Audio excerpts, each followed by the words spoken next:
kind of go from wherever. there, if that's okay. Let me make sure we're yeah. Hi, everyone. Rob Kiltz, and I'm proud and really grateful to have Dr. Gary Fettke here and sharing a little bit more on nutritional solutions. And I've been listening to Gary for a long time, and he's been through some of the bumps that I've sort of recently been feeling a little bit, and talking about real food, fresh, local, and seasonal. And welcome, Dr. Fettke. And may I call you Gary, if that's Absolutely. okay? All right. And Rob here. And Gary's a 4-letter word. So yeah, it's a good one. It's a good one for sure. And maybe you could tell us a little bit about yourself and just where you're located and what you do and how you got into this mess of nutritional conversation. Well, I live in Launceston in Tasmania, and most people don't even know where Tasmania is, but it's a little island just off the bottom of Australia. So it's a little like a life raft. And, we're actually living the good life down here. So I'm an orthopedic surgeon, happily married with 3 seemingly well-adjusted children, a couple of grandchildren. In fact, Nice. Because of a few things, 4 of them moved back in home yesterday. So outside of those doors, that door there is total chaos and grandchildren running around. So that's good. Chaos helps us, I think, in life. Well, it puts a bit of perspective on things. Absolutely. So I'm an orthopedic surgeon and have been doing that for over 30 years now. And I've got my own health journey as well. And the 2 of those combined actually, brought me down this path of nutrition. So 20 years ago, I had a cancer. I was 20 kilos heavier, 45 pounds heavier than I am now. I was pre-diabetic, high blood pressure. If I start looking at my blood tests, I was probably developing a bit of non-alcoholic fatty liver disease. I was eating by the food guidelines, the food pyramid. I was doing everything right. I was exercising. In fact, I was exercising, trying to outrun a bad diet and all that sort of thing. I was developing arthritis in my hips, and it's quite fascinating how I was following guidelines. I was doing as I was told, doing what was being advised, but I was getting sicker. But hand in hand with that was my patients. I looked after most of the diabetic foot complications in northern Tasmania. So every, my Friday clinics at the public hospital, and it was pretty messy. It was fungating feet and rotting ulcers, and they ended up getting called Fettke's effed up fructose-free fungating foot Fridays. Okay. I don't know what the effed up means. Yeah, but it was essentially, it was distressing. And, if you want to take care of your patients, literally nobody wants to look after diabetic foot ulcers. If you go to a foot and ankle meeting, you talk about all these fancy operations for 99% of the conference, and nobody talks about the elephant in the room, which is what do you do with a diabetic foot ulcer? And those patients of mine that came into hospital because it was out of control and looking to have bits of their foot trimmed or amputated, in hospital, these patients with diabetes were being given hospital food and their blood sugars were out of control. And I started then looking at hospital food and found out that, I had a couple of patients who have been given ice cream 3 times a day with their diabetes. And not surprisingly, the blood sugars were out of control. And I started saying, hang on, would you stop giving them, stop giving them ice cream and then stop giving them sugar and carbs. And then I was told, well, they're the guidelines, you can't change them. I said, you've got to be kidding. So ultimately that, became a bit of a war zone. I ended up getting reported to the medical board on 3 occasions. One of which it's not a joke because it happened, is I got reported for inappropriately being involved in reversing someone's diabetes. What are you thinking? No, it was terrible. It was a shocking thing. But we did it on national TV. It was the Saving Australia diet. And there was my patient, it was Michael Mosley, had a patient from the Great Britain, and a dietitian. Well, Michael's patient and my patient reversed their diabetes in 8 to 12 weeks. The dietitian's one didn't, because she was following the dietary guidelines. And we're not trying to be smart ass about it, but we were just talking about, dropping back on the sugar and the carbs and getting control of the diabetes, He lost about 12 kilos, 25 pounds, and guy came off 5 medications, all in a 12-week period. It's as simple as that. Anyway, I was under investigation. This went on for a few years. Ultimately, it was found that it was inappropriate for me to give nutritional advice, when the only question they asked was, to my face, was, do you think that advising patients to reduce sugar is specific nutritional advice?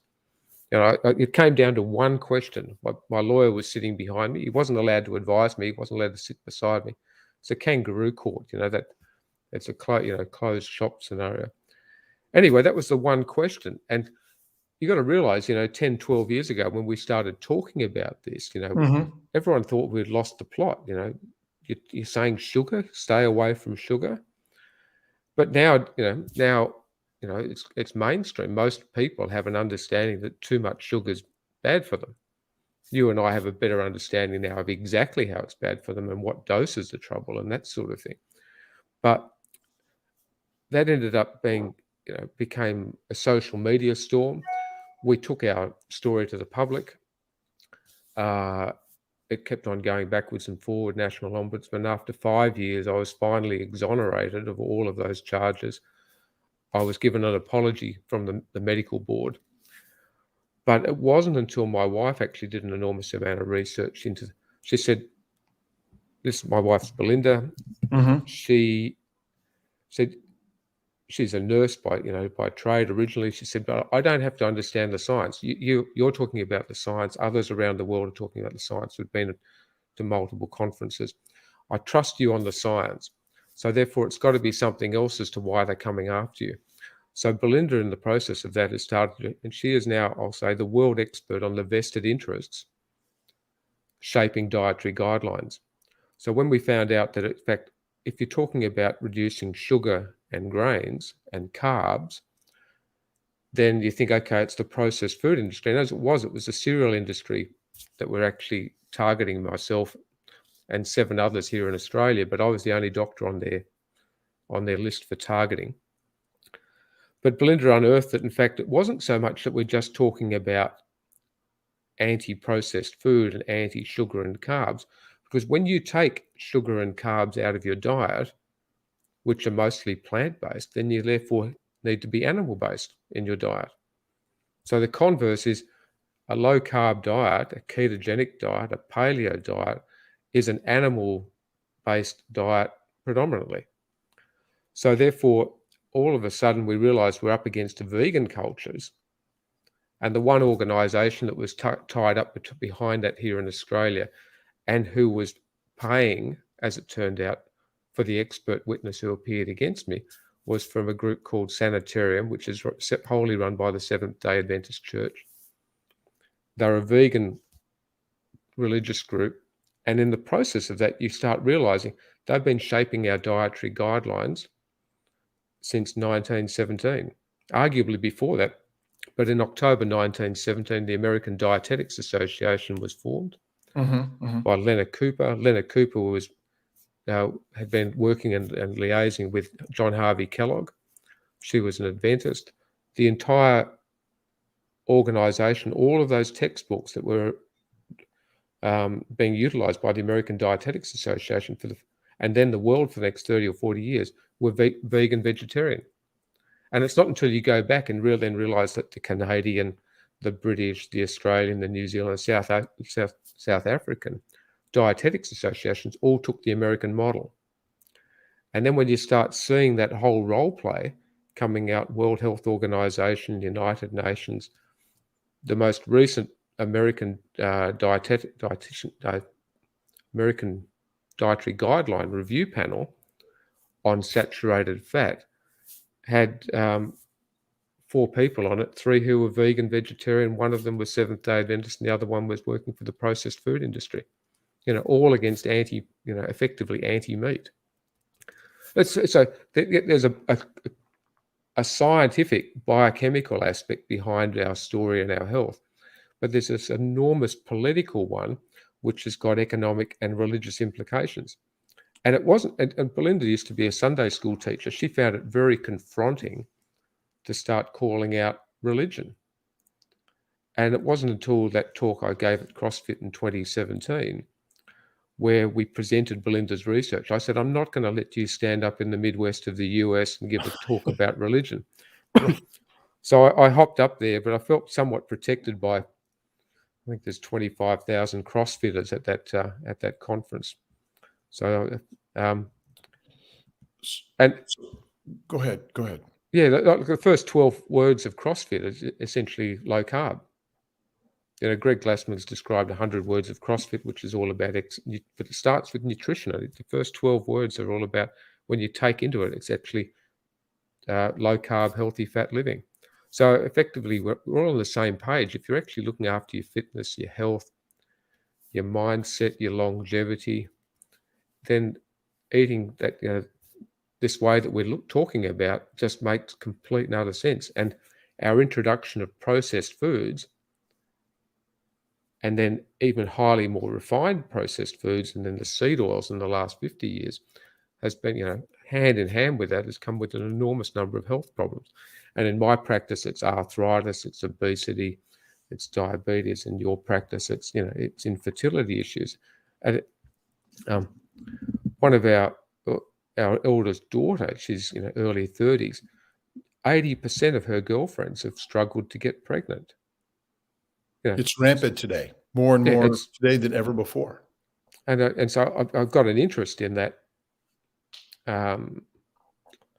because of having kids in that area at this point in time. So it's the marketing of a message that really is more about either selling a particular belief system, or there's a monetary movement there that is pushing aside our real human nutrition that probably we've been meant to eat and have been eating for thousands of years. We definitely had grains and some processed food over the number of centuries, but were we eating more meat and less processed food over 100 years ago? Absolutely. But processed food, look, you've been able to dry meats forever. And that's a form of processing. We've had cheeses for hundreds of years, so that's a form of processing. But the huge, and I'll steal a term from Karen Zinn in New Zealand, who's a dietitian over there, empty pantry, full fridge. We're very fortunate that we now have refrigeration. So I was saying recently to someone, if it's a privilege and to actually be able to have access to good food, and therefore it's an abuse of that privilege if you don't do that. So I talk about low carb, healthy fat. We briefly touched on fresh, local, seasonal. That whole concept of, I think it can be summed up as fresh, local, seasonal, whole food based on your environment and culture, avoiding added sugar and processed food. That, when you break it down, is a low carb, healthy fat existence. It is predominantly animal-based food, little plant-based. But that involves having access to fresh, local, seasonal, rather than having it imported and to forget it, or start talking about food miles and transport and the greenhouse gas effect of that. But we can compare that to being able to support your local farmer, which decentralizes buying power, which is anti-corporate. So you can see that the corporates hate me. I don't know why, but anyway. When you decentralize that and support your local community, that's got benefits for everyone. But the direct health benefits just continue to flow on. And that's the exciting thing about this. If you as an individual can make the decision to change what you eat or what you don't eat today. If you're waiting for a guideline committee or a government or an employer to change, that may never happen, because the very first thing is that governments are going to have to accept that they got it wrong. I've accepted I got it wrong. It's a little known fact, but I used to be the cake judge at the hospital. So, I do and, still love cakes, cookies, but I only eat them from time to time in small amounts. And I think the challenge is for all of us is that food has become amusement party all the time, rather than enjoying those cakes, cookies from time to time. And I think that where do we buy our food in America? The gas station. I was walking through the market the other day. I grab a potato or two. I go to the meat section, and I get butter, eggs, and cream. That's all I buy. mm, But when I was walking through, I imagined that almost everything I walked down that aisle did not exist 100 years ago, or some number not far beyond that. And so it's hard to sort of communicate, but I think what you're saying is communicate to individuals, give them the power to make the decision, because to try to change the overall marketing scheme of the mega corporations is pretty difficult. well, we're working on that. And first of all, work out what the game is. I'm always about finding out the rules of the game. And when you find out the rules of the game, then you can play the game. So we're actually trying to challenge and try to change the dietary guidelines. We tried working a lot with several counterparts in the US last year. We're looking at changing those dietary guidelines here in Australia, and we've got a couple of projects on the boil. And that's about networking and trying to get that message across. But that's taken ourselves 10 years to get in that game. Part of that game is to realize, okay, who the players are, and to realize, okay, let's start chasing down the vested interests. Like here in Australia, the Diabetes Australia, the expert advisory panel, every single person on that has a tie to the pharmaceutical industry. Mm. I want them off. I want people who might have. I want the unprocessed food industry to have a seat at the table. It doesn't have to be running the show, but it has to have a seat at the table. Let's just get industry, big corporates. And I'm not a conspiracy theorist. It turns out it's not a conspiracy if it turns out to be a fact. A So belief if you system that people are putting out their belief on the foods that they're sharing are important. And the vegan vegetarian belief system is there, and many people are going to follow it. How do you gain the drive to the meat, increasing meat? And you use the word healthy fats. What do we mean by healthy fats? What would you say is the healthy fat that people should be? those ones that are naturally available. So there are three fats. There are unsaturated, monounsaturated, polyunsaturated fats. And that's just a number of double bonds that either got none, one, or multiple double bonds within the fatty chain. There's virtually no food that doesn't have all of them in it. So you can't demonize saturated fat or demonize polyunsaturated fat because every food's got a bit of each one in them. But it's the proportion of the polyunsaturated fats that seems to be the trouble. And particularly the omega-6 and the omega-9s are actually at that level. So those fats which are naturally available, like if you eat fish or tuna or avocado, or a grass-fed steak, grass-fed beef steak, they come in natural amounts. If it's been a fat that's been made in a factory and Oils from a refined, plant, or plants, Crisco. yes. Well, I mean, plants have oils in them so that they actually stay alive. So in cold temperatures, the oil, the fat, the migration of nutrients in a plant has to move up and down the plant, and therefore it can't freeze. So it's got lots of double bonds in it. It's highly flexible. Whereas animal fats and human fats are mostly saturated, and therefore at room temperature they're solid. That's the definition of an oil versus a fat. It's at room temperature, a fat is solid and an oil is liquid. But plants need oils in them so they can survive at a cold temperature. Humans and animals don't need oils because we've got a thermal system which is keeping us, 30, at what is it? What's the Fahrenheit aspect of 36.8? 98.4, Yeah, yeah. the So it 98 range. keeps the fat in our bodies fluid. I'm just, I have the best example of food is an egg. Eggs have been demonized and glorified and demonized, and I think they're back on the OK list again at the moment. An egg contains everything in it, one fertile, to produce a live chicken. It's got everything in the right proportion. It's got protein in there. It's got fats in there. It's got very little carbohydrate. Very, very little. Everything in the perfect proportion with nutrients, vitamins, minerals, micronutrients, everything there to create life. And that's what we need. So, I know some people who just have 20 eggs a day. It's not for me, but I know, and they're healthy because there's everything in an egg. So when you say what fats are okay, well, those that are naturally available.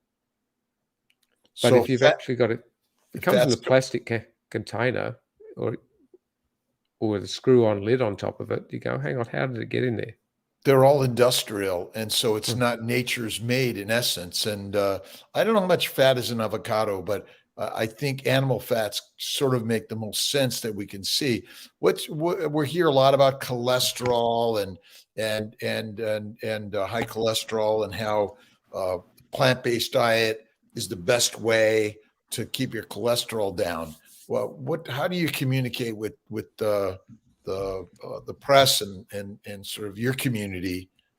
Oh, look, it's a really, really simple response, because when I started talking about increasing healthy fats in your diet and saturated fats, everyone, but particularly doctors said, okay, well, what's going to happen with their cholesterol? With this terrified look on their face. And I have one response, and one response only. I say, what is cholesterol? So if I ask a doctor, again, okay, you're worried about cholesterol, what is it? You're happy to prescribe statins to patients because cholesterol's up. What is it? 99.9% of doctors can't tell me what cholesterol is. And that's scary. So that, and patients will say the same thing. Or what about my cholesterol? So what's cholesterol? And when you realize that cholesterol is such a critical component of our health and well-being, it's actually an alcohol ester. It's actually the major structural component of our cell membranes, our mitochondrial membranes.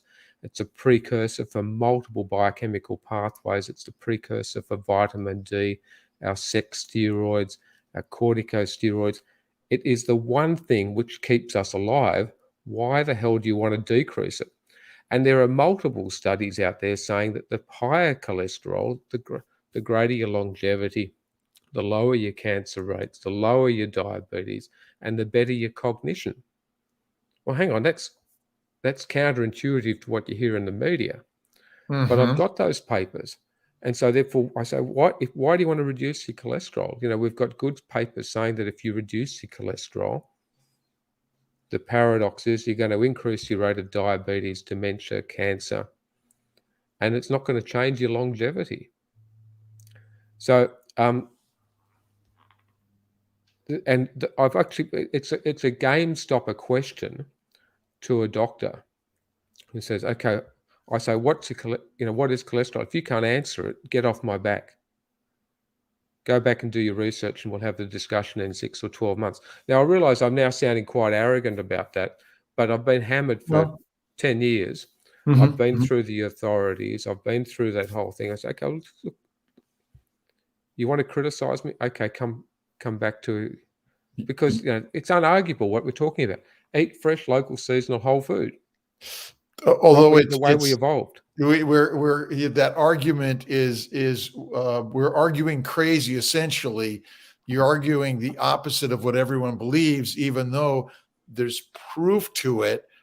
because I know, like you, I went paleo maybe about 12 years ago, and then keto, and then carnivore almost 10 years ago, and I've never looked back. And it's all my arthritis, psoriasis, kidney stones, migraines, bowel bleeding, hemorrhoids all went away, and my energy has never been better.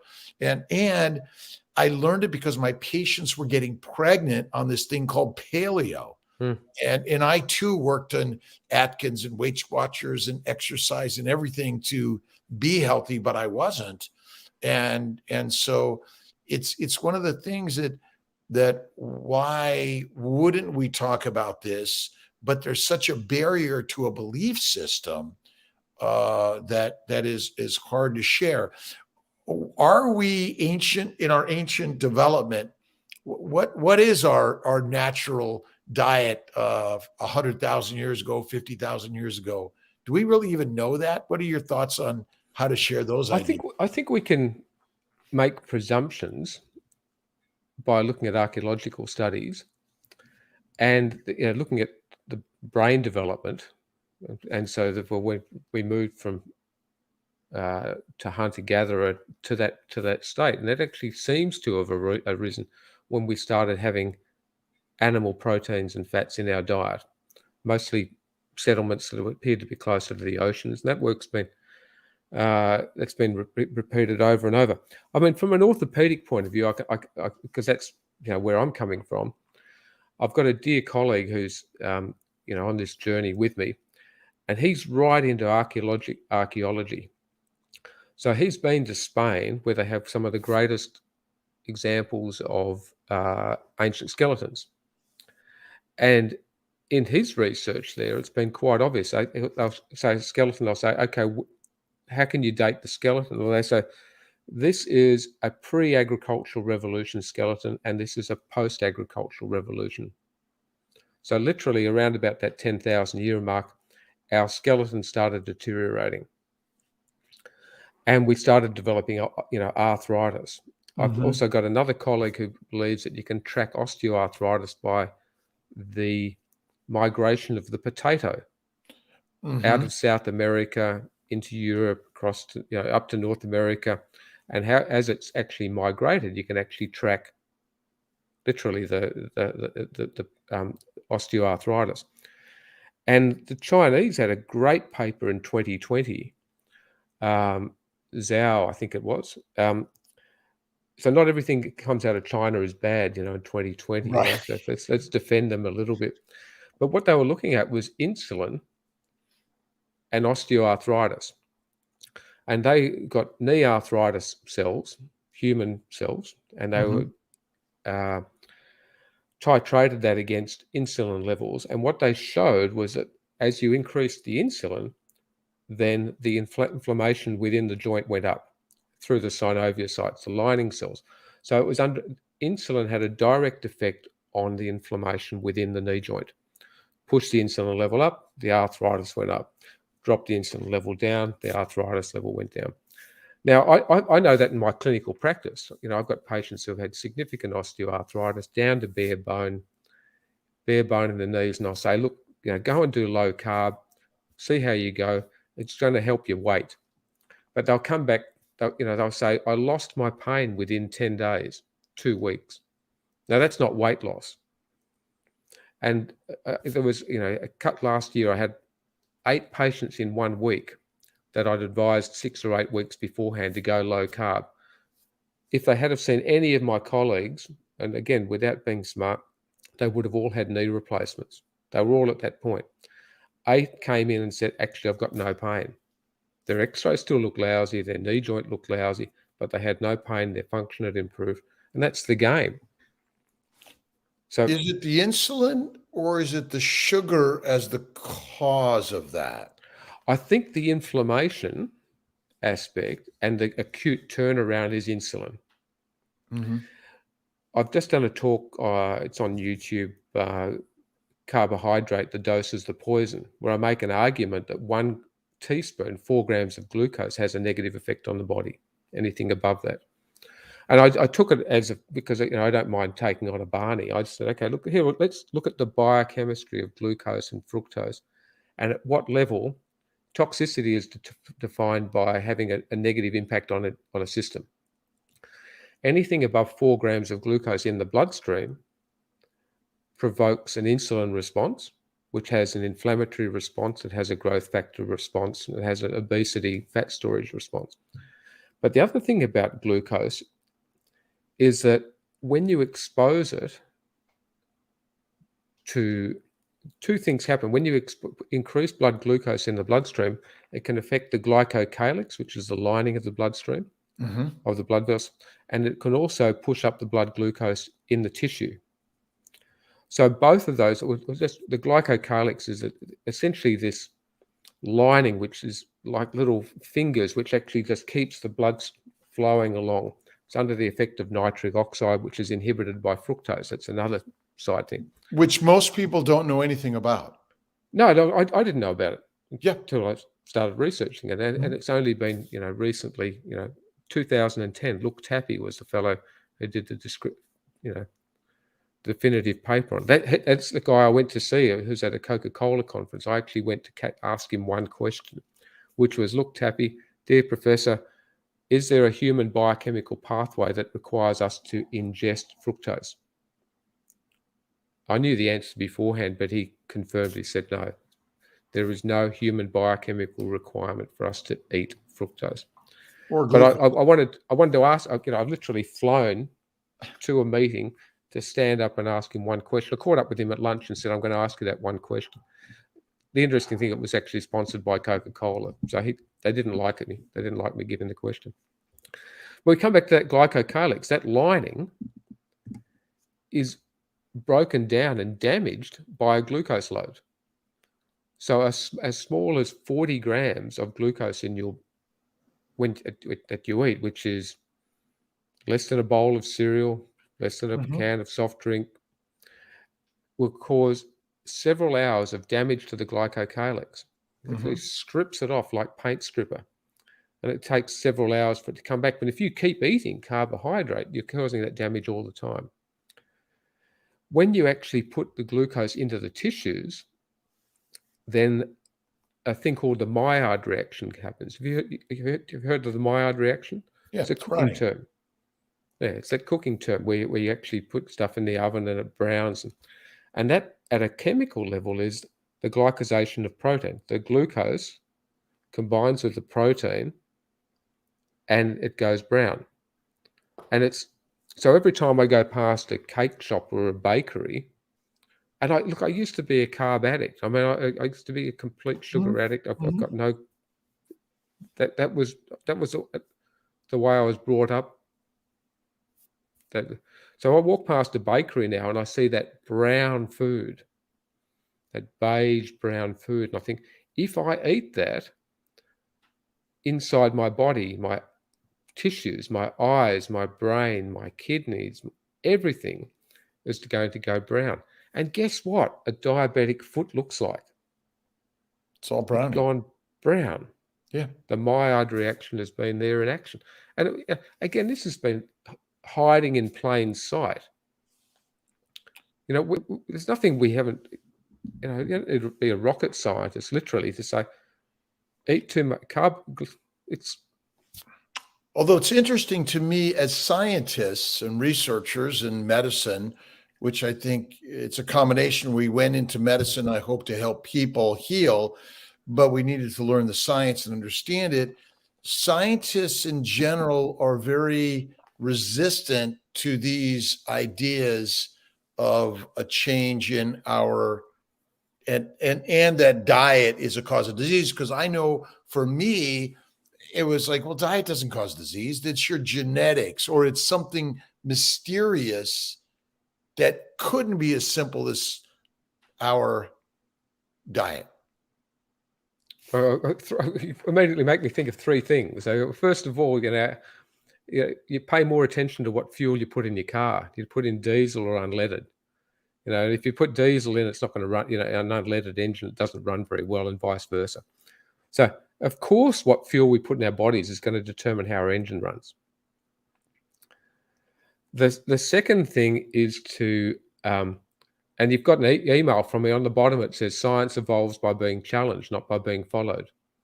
That is the scientific method. So if you're a scientist that's quite happy to sit on the paradigm and do exactly as you've always done, then you're not a scientist.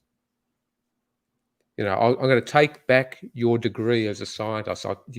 If you're not challenging what you're doing every single day, you're no longer a scientist. Now, what's really interesting is we've adopted the paradigm. We're happy to do that, but do you know when that happened? I'm going to let you tell that story a little bit about 19 something. 1910. Okay. Yes. The Flexner Report. Abraham Flexner was commissioned by Andrew Carnegie and John Rockefeller to review the health education in the United States and Canada. And effectively, that's when holistic medicine was put to the side, and the medical model that we have now was adopted, which is to medicate and to operate. Our education was changed at that point in time. And with that, not surprisingly, was the birth of the pharmaceutical system, the whole drug industry, and then the whole sponsorship of education, the sponsorship of research was tainted since 1910. So you and I are victims of that. Our textbooks, our teachers, I call it generational education. You believe what you've been taught because your teachers couldn't be wrong, your textbooks couldn't be wrong. But guess what? If they've all been written since 1910 by literally the pharmaceutical industry for our medicine,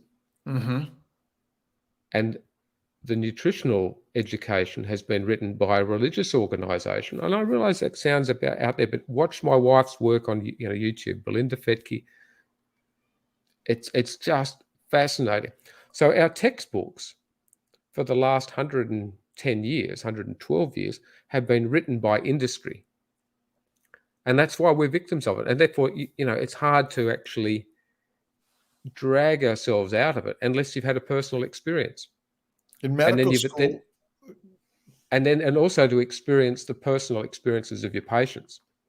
Which is the whole game changer, is what are they experiencing and how can we share something that is a little bit of a secret?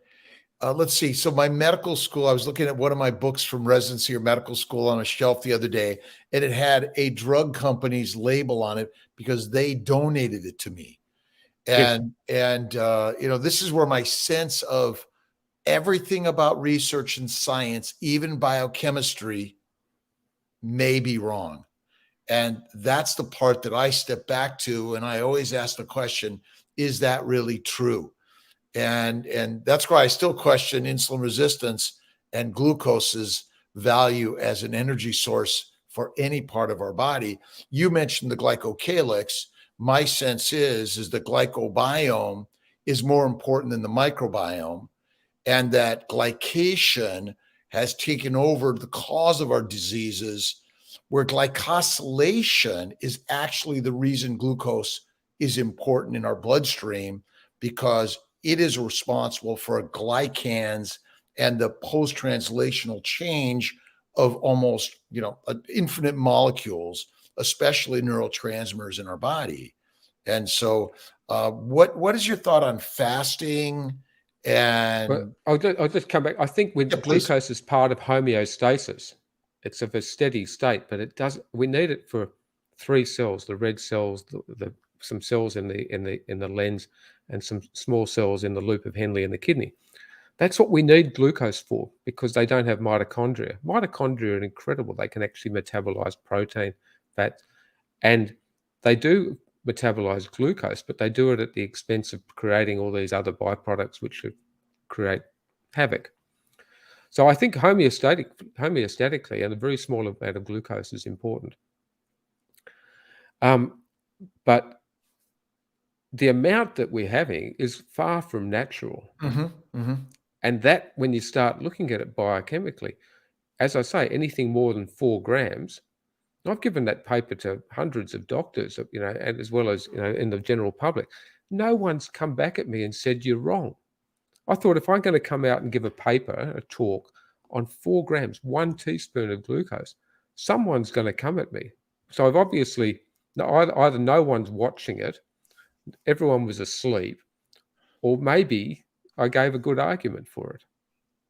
Well, I say no one cares because, as you said, our business is drugs, dissections, and that's how we've been trained to treat diseases, rather than even looking at the biochemistry of this stuff. In general, patients are inundated with the idiopathic nature of disease, and or it's your genetics. And so in general, I'm not seeing most of any, because there's no money for the research. There's no money in making people better. You need the recurring transaction person to keep coming back. I've become quite, I'm not depressed. I suffer from hyper-pragmatism. I've just become, okay, that's the way we are. How on earth did we get into this situation? I'm making personal choices for my own life, for my own practice, for my patients, my family, all that. And I think you can do that. You want to talk about fasting? Yeah, I just had a quick, what's your thoughts on, obviously, my sense is that we probably did not eat more than one meal a day or less for a long time, because finding food, there wasn't a refrigerator, a cupboard, or a sack to carry whatever it was. Do you utilize fasting in your patients' discussions, or what's your thoughts anyway? I actually don't like. I like eating. Okay. I like eating. So I don't fast much. Belinda intermittently fasts most of the time. She doesn't eat until lunchtime. I've tried that, but I like. It's so habitual to actually eat breakfast for me, breaking my fast in the morning rather than she has breakfast, but she has it early afternoon. And that's just years of culturally going to work. And I haven't had lunch for decades. That's just a different way of doing it. So I think fasting is definitely associated with apoptosis of cells, mitochondria. It's got a clearing mechanism for our bodies. A few years ago, I described the biochemistry of religion. I know I keep coming back to it, but it's fascinating. And there's a professor of biochemistry in Sydney, and I rang him up and said, look, I've worked out the biochemistry of religion. And he said, you're crazy, Fettke. What are you on about this time? And I said, no, it's Friday. I'm going to give you until Sunday to work it out. And if you can't work it out, then I'll tell you. So I rang him back on the Sunday afternoon. I said, did you work it out? And he said, no, tell me what's going on. And so I described the biochemistry of religion. Every religion observes fasting. It's a state of nutritional ketosis. It's a state of cleansing of the soul, cleansing of the body. And it's been observed for thousands of years, whether or not it's Lent in Christianity or Ramadan in Islam, or the Buddhists do it, the Jewish, all religions adopt fasting for what must have been observed practicalities. And they've all entered a state of nutritional ketosis. And at a biochemical level, it seems to be a clearing mechanism for our cells and our mitochondria. We reincorporate protein. So I think fasting has theoretical potential benefits. I think for a lot of people, it's a bit too hard early. I talk about, change your eating habits, drop the added sugars, the processed food, the seed oils. I've actually got a picture of the evolution of eating. So they've got the standard, the SAD diet, the standard American Australian diet. And then people then decide, okay, I want to improve my health. So they move towards eating by the dietary guidelines, which actually doesn't work. Then you've got a group that actually decide to go vegan, vegetarian, which is okay. But when those two groups work out that that's not enough, they move to low carb, healthy fat. Then you've got a group that then move to a ketogenic diet. And then I think another group that continue to move towards carnivore. And a lot of people in this low carb environment and lecturers, they might, talking, like they say, we've all been on a similar evolutionary path.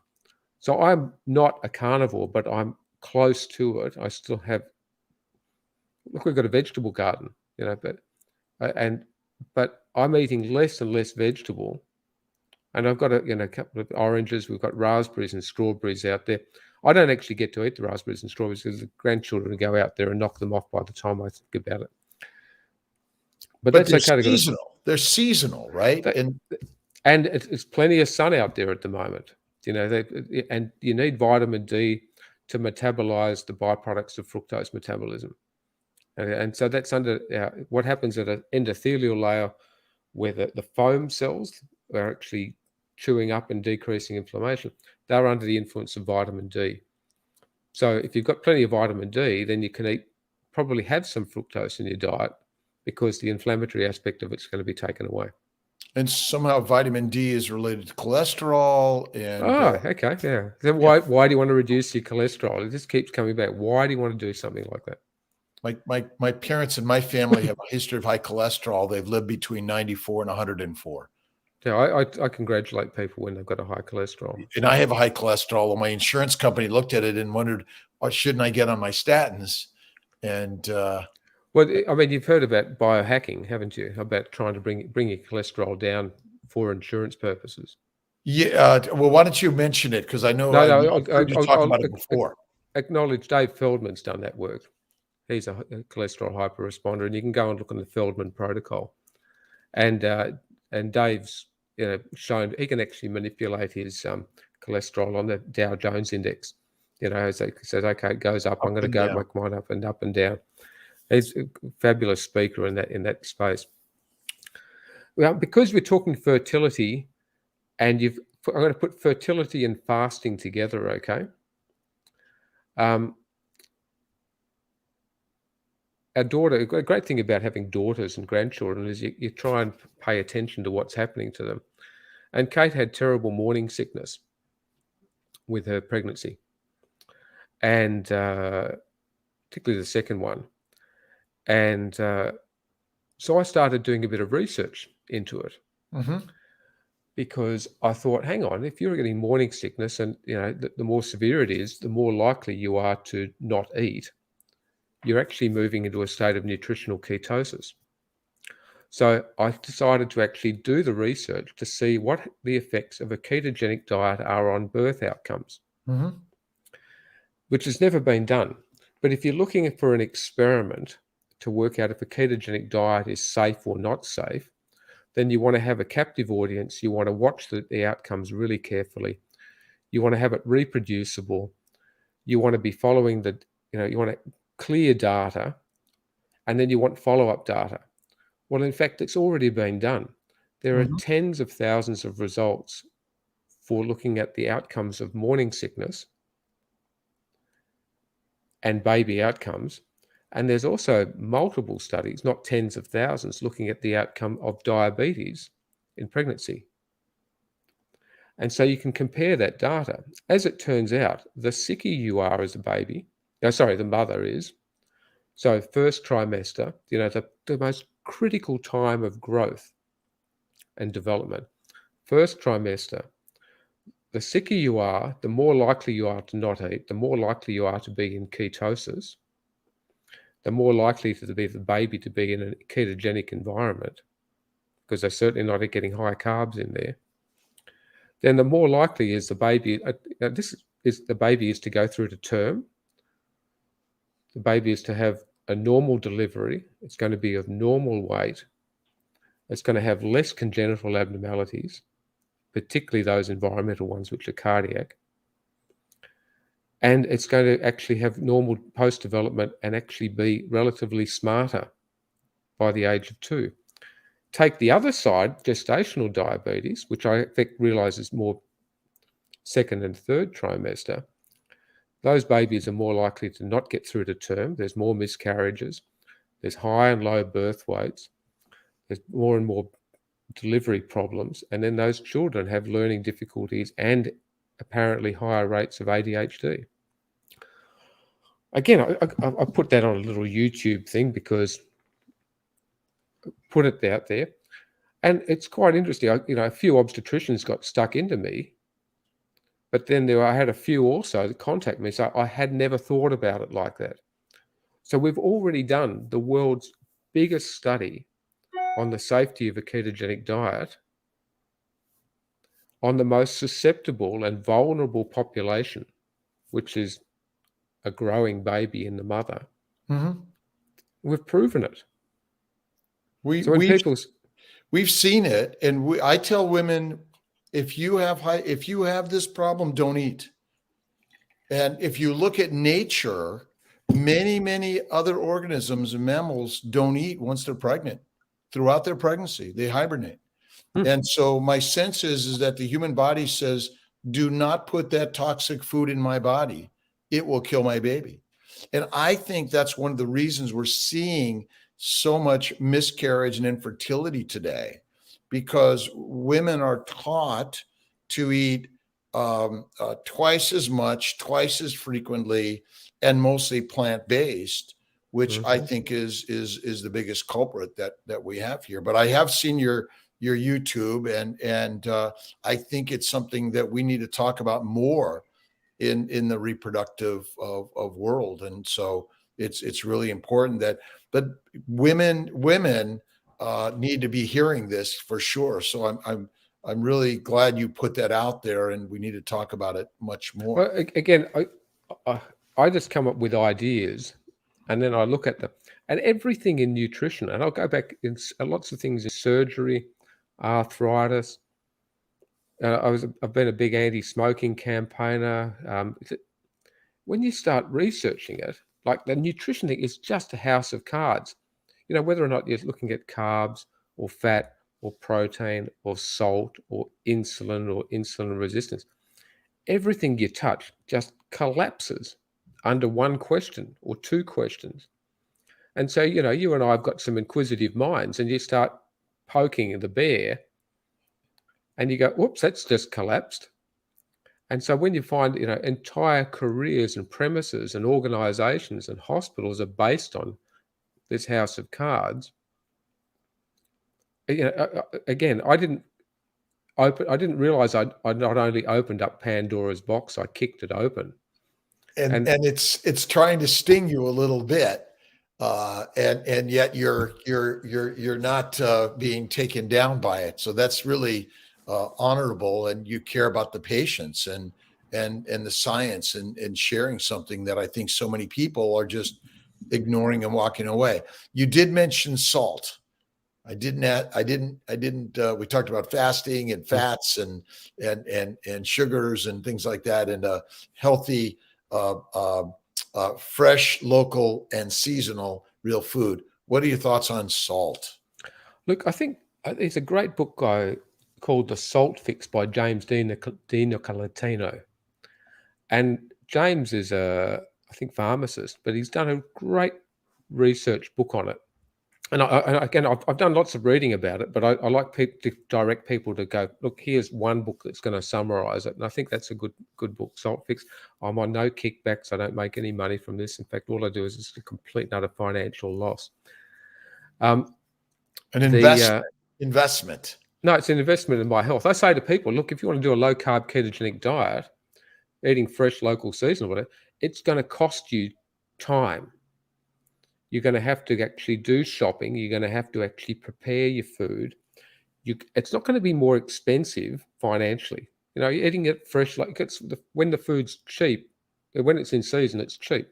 So but it's going to be costing you in time. Now you've got a choice of spending that time now making the food, preparing it, sharing the meal in a communal environment, or you've got a choice of spending that time in my waiting room down the track with your health problem, and then in hospital, and then in the nursing home. And you can sit there quite happily in your dementia if you want, or you can spend the time now.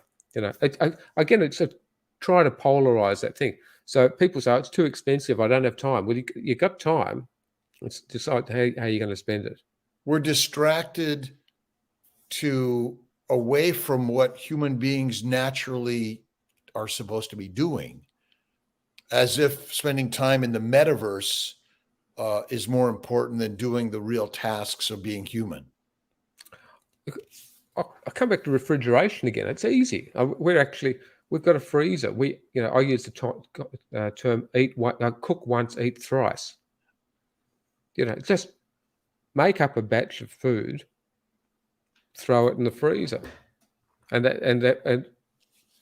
our son and his daughter, once a week, they make 3 weeks worth of food, put it in the freezer, and so they've always got 3 different meal options sitting there, and they're busy and they're working.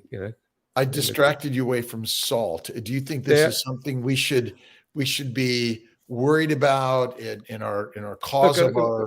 We're born of the sea. I love the evolutionary side of medicine and health and our being. So we're born of the sea, and we're in a symbiotic relationship with salt.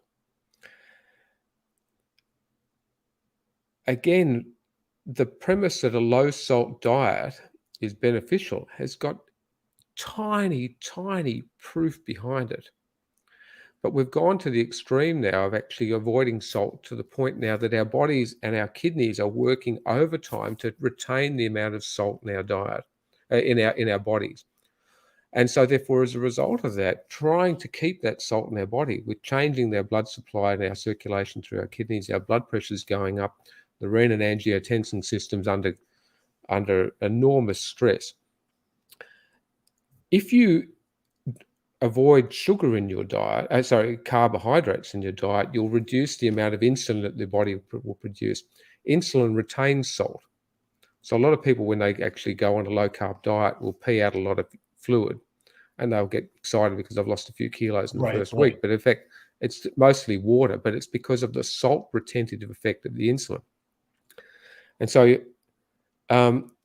I personally throw lots of salt across the food. It improves the flavor, particularly of the meats.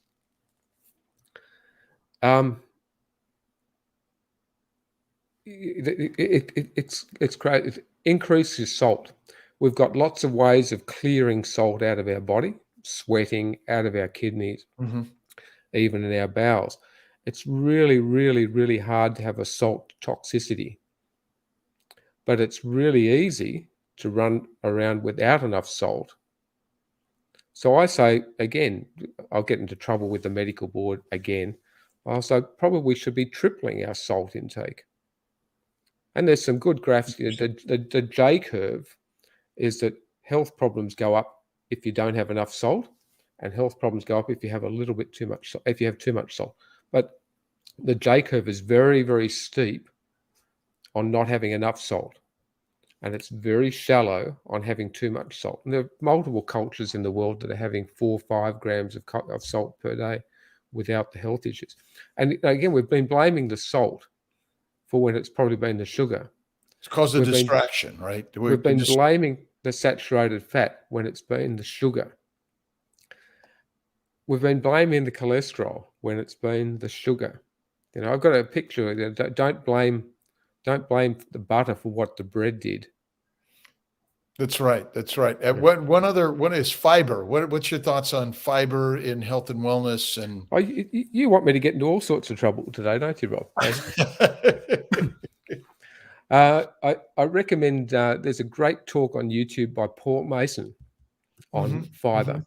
Yep. Now, I was actually sitting in the audience next to Paul, and Paul and I'm very proud. I mentored Paul early on in the piece.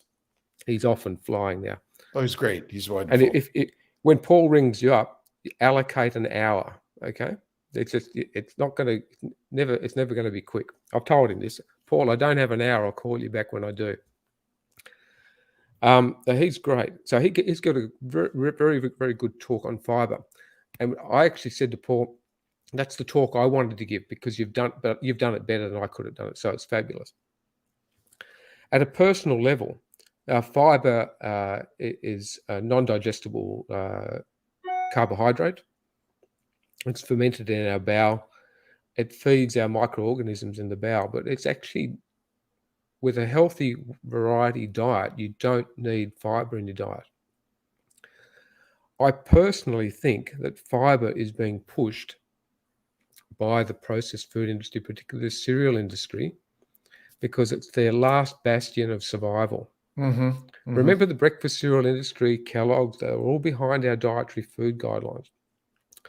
So we don't need that food pyramid, which is based, with a large predominant cereals and grains, 6 to 11 servings per day. We've got them on sugar. We've got them on carbohydrate. Their last surviving talk is on fiber. The Deputy Health Minister here in Australia 2 years ago made a press release saying everyone in Australia should increase their fiber intake. The press release was written by Kellogg's. So we've got our federal parliamentarians, our government officials, reading out a press release written by a cereal industry. And I think the gut microbiome, where there's an enormous amount of talk and research being done, I think that could just be smoke and mirrors. It's funded significantly by industry, and it's got us focused on. I think our gut microbiome is critical, but it's completely dependent on what we put in our mouths. And that includes not just food, but it's chemicals, and we throw environmental toxins into the thing. And so having a variety of food in our diet gives us a variety of gut microbiome. And those ancient cultures, and in fact, there's been some fossilized remnants to try and actually work out what was actually in the bowels of our ancestors. And it was clearly a wide variety of microbiome. So the microbiome that we've got in our bowels at the moment, it's Westerners, is fairly sterile. It's because we've got antibiotics in our diet, antibiotics in our food system, antibiotics coming, from transient hospitalizations or medical care. We've got a whole lot of chemicals which are in our food that we don't know about. There's another great book, Swallow This by Joanna Blythman. Joanna wrote that. It's very hard to actually eat food after reading that book, because you realize she did a whole lot of research about what's in our food that they don't need to put on the label. A lettuce, which you buy from the shops, lettuce you get out of our garden is wilted within 2 hours. So if you go to the farmer's market, there's no labels of ingredients. It's nature. No, there's no, but there's also at the supermarket, in that lettuce, which is in a plastic bag, it also doesn't tell you what's on it. That's right, because listeria and other microorganisms are, and then potentially others sprayed on human products. Yeah, and so that's what Joanna's book's about what they're actually spraying on your food, so that lettuce is still fresh and crisp in your freezer or your refrigerator 2 weeks down the track. You have a book out, which I haven't. Inception. No, I wrote a book several years ago called Inversion. I'll send you a copy. Okay, I'd love that. And how do people find? Is it Finding Gary? What is your website, or the Belinda's website? Oh, I had one. I've still got one, which is completely out of date, and I've got to get on to this. It's in my next life. NoFructose.com. Belinda's website, which was there to actually set up to do the research, is called isupportgary.com. Belinda's got a new one coming called belindafettke.com, where she's putting that research together. So, she's got all this research. It's got to go into a book. So that's probably the 2022, 2023 project. And thank goodness Nina Teicholz and her are going to actually probably put that together. Nina's a dear friend. I think last time we caught up for brunch in New York, we met at 10 a.m. and they kicked us out at about 7 p.m. So brunch finished a few hours ago, ladies and gentlemen. So that will come one day, and that'll be critical. That's actually a game changer, I think. A bit like Nina's book, Big Fat Surprise, huge book telling the history, because the chemistry, the science is simple, but how on earth did we get to these beliefs? How on earth did the medical profession, healthcare professionals keep promulgating this nonsense, or non-science as I call it? because that's the mind game. That's the psychology of it. You've got to work out why people have that belief. And it's rather than just saying you're wrong and I'm right, we've spent a lot of time and effort to work out how they've come to realize that. Because no vegan wants to actually hear that they're actually working, they're foot soldiers for a religious organization. But the origins of that whole vegan message and the propaganda and the vegan research has been corporatized for the last 70 years, so that we actually start believing that all these impossible foods and fake meats and everything could actually be beneficial for us. Well, it's just been made up. I'm sorry, it's just made up. Fake food. Why would we eat fake food? News. So are there any human cultures that were historically vegan, vegetarian, or at least vegetarian at all? No. All cultures have actually had animal product in their diets. And even the Eastern cultures, where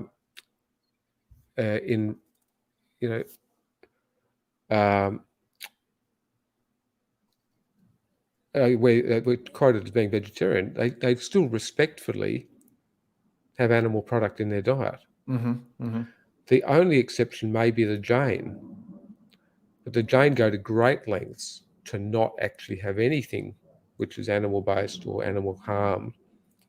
But that is a culture and a religion which tends to adopt people into it rather than having children raised in it.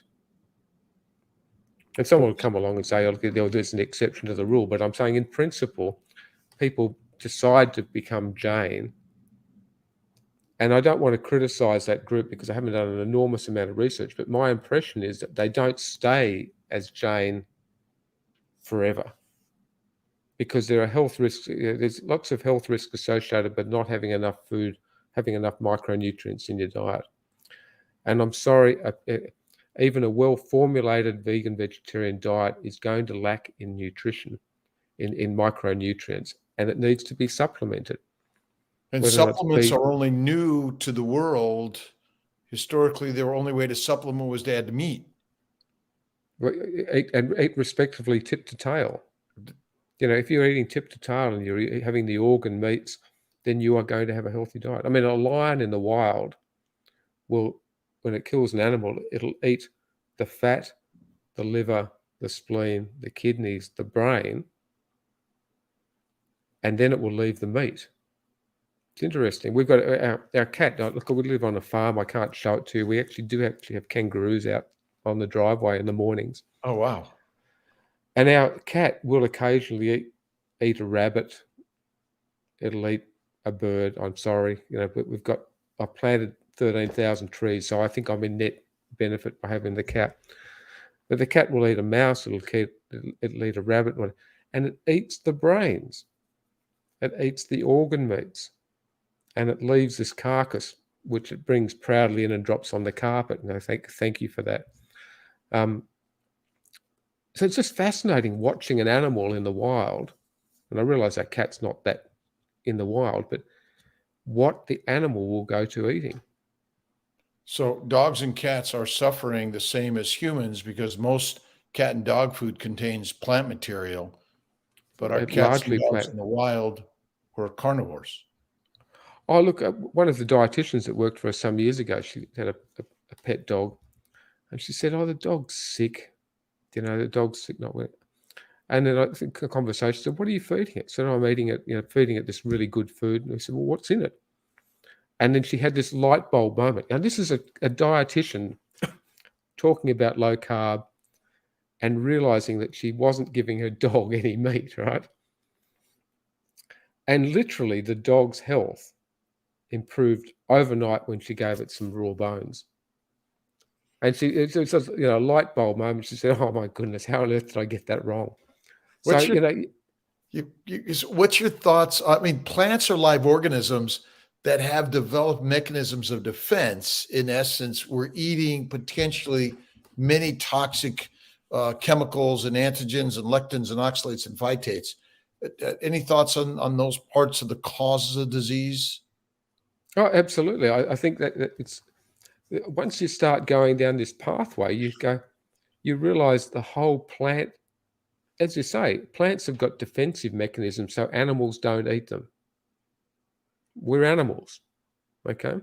And therefore, we should, over time, we develop an aversion. We're quite clever animals, so we've learned to cook our vegetables, boil our vegetables, ferment our grains, so we reduce the toxins into our system. But they should actually be secondary in our diet rather than primary. And this is a pathway we're heading down at the moment, is to looking at who controls protein, controls the people.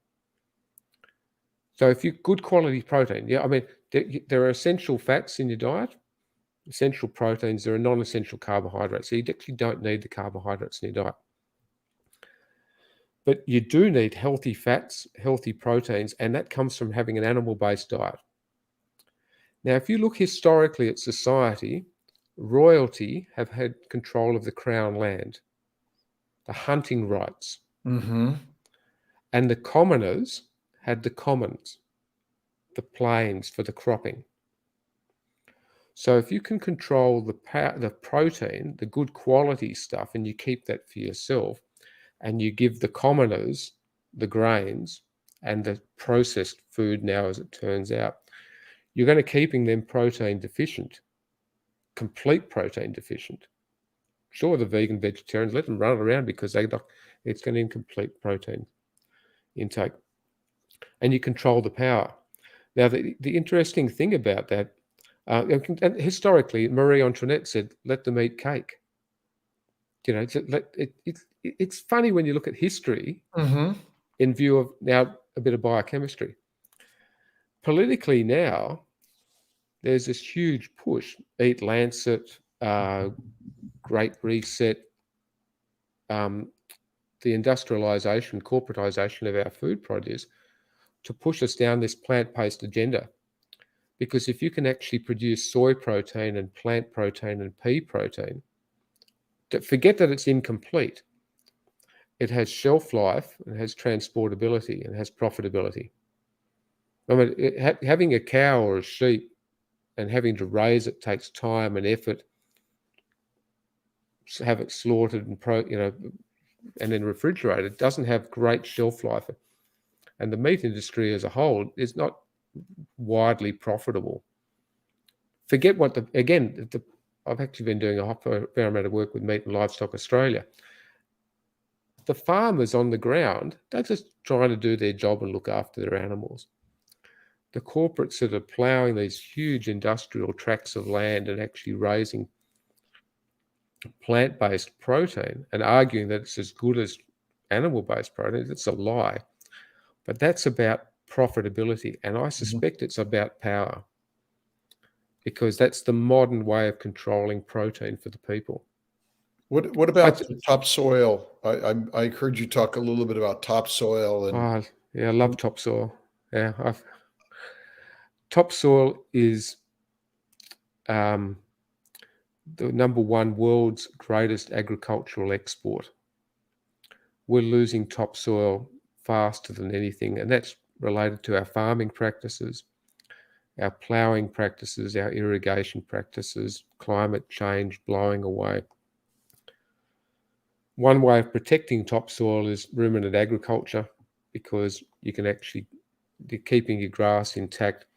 Cows are eating this thing called grass or ruminants, and the grass, and that's dragging CO2 out of the atmosphere. It's putting it into the soil, and it's restoring our topsoil.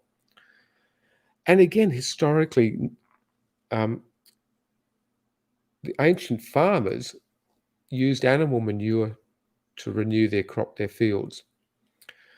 Arguably, the fall of the Roman Empire was related to our loss of topsoil, or their loss of topsoil, as they migrated around the Mediterranean and they stripped the ground bare. Within a generation, they lost the topsoil, and there's a good argument for that being part of that. I've seen some pictures of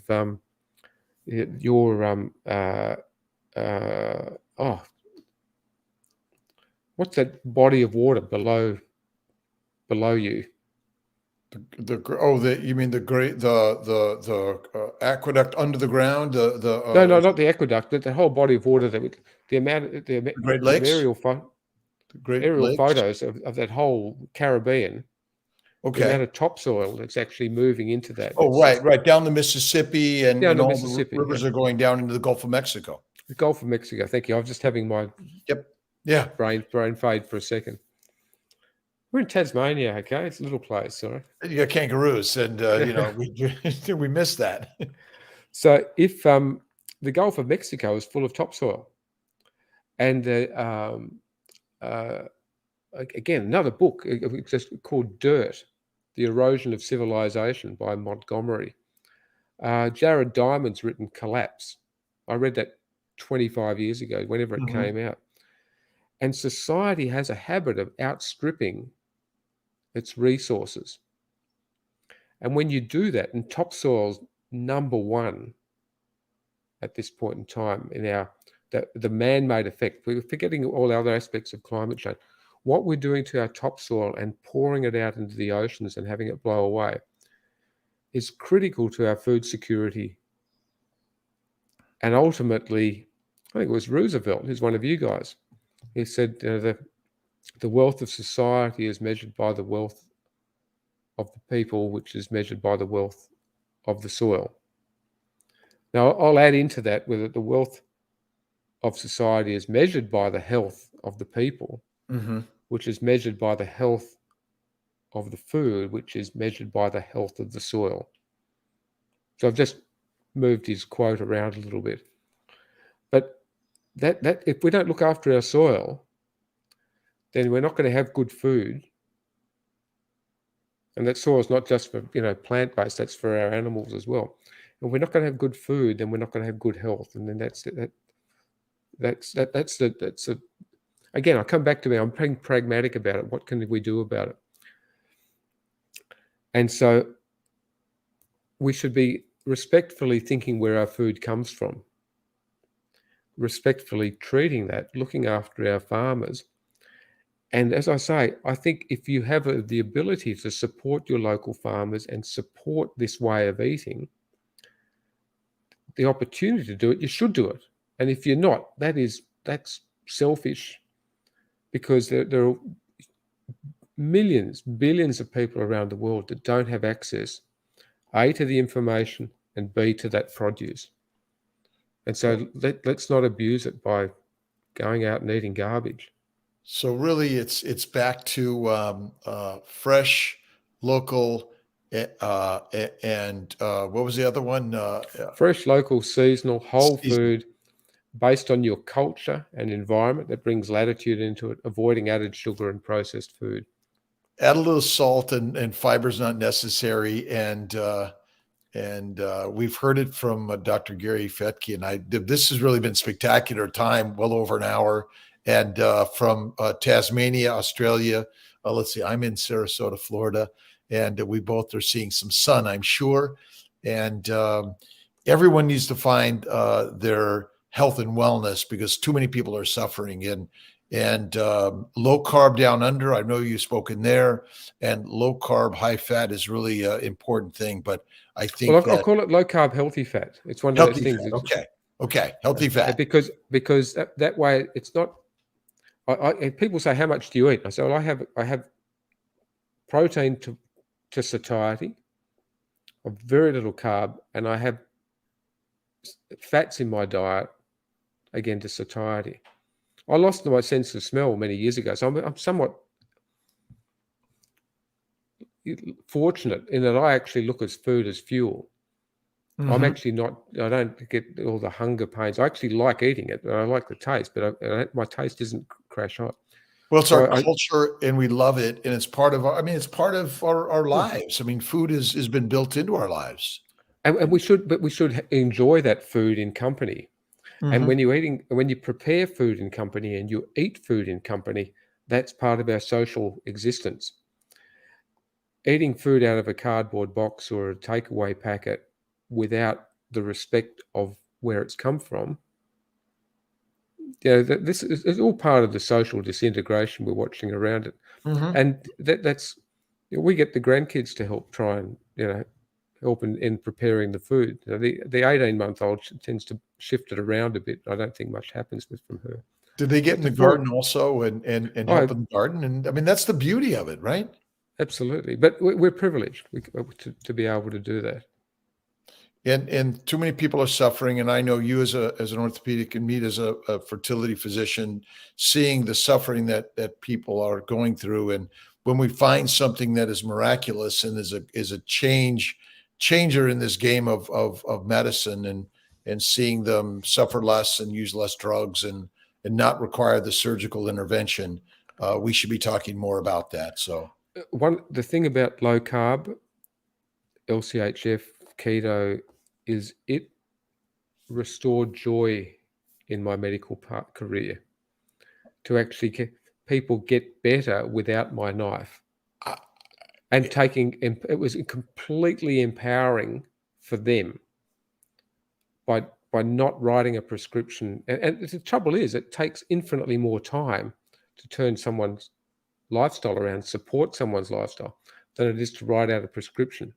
well, I went so far as to write a book on keto magazine. Really, it's full of pictures and ideas and talks about all of this, because I mean, I think you and I, opposite sides of the world, have sort of been developing and finding the physical part for ourselves, but the joy in helping our patients themselves. You'd get contacted, from people around the world like I do. I just get these random emails saying, "Oh, can you help me with this, or help me with that, or give me some advice, or thanks, you've changed my life." Well, that's the joy of medicine. And to be fair, I was pretty frustrated. I still am frustrated by the medical profession. I just don't think they get it. And every year I search for a medical student that's willing to break the mold. Well, so our jobs are to keep sharing it and keep working at it. And as long as we can touch at least one person, we've That's made. the cool thing about it. Yeah, yeah, no, it is. It is. So, well, thank you, Gary, Dr. Fettke. I so appreciate your extra time today and from around the globe. And you're starting your day, and I'm ending my day. And It's about the middle of the day here, and I'll go and check Twitter and work out what I've said or what I haven't said on that one, and then and that's probably where I'm most active, because Twitter's sort of it's so informative. I quite enjoy that spot. So, well, but we're about, as I said, it's 28 degrees outside at the moment, and that's not Fahrenheit. well, I enjoy the conversations with people and sharing these ideas, and I'm learning so much from you and so many people in this field of nutritional uh, science, but it's also their passion that I think is really the critical part to where we're at in this, and Um, people want that. well, I think we as individuals should keep challenging, and I keep coming back to that original thing: science evolves by being challenged. Yeah, it does. It's unless you do that, then we're not scientists. I'm going to end the live and say thank you to everyone. And we're going to keep on talking. All Thank you, right, Gary. pleasure. Bye, All right. everyone.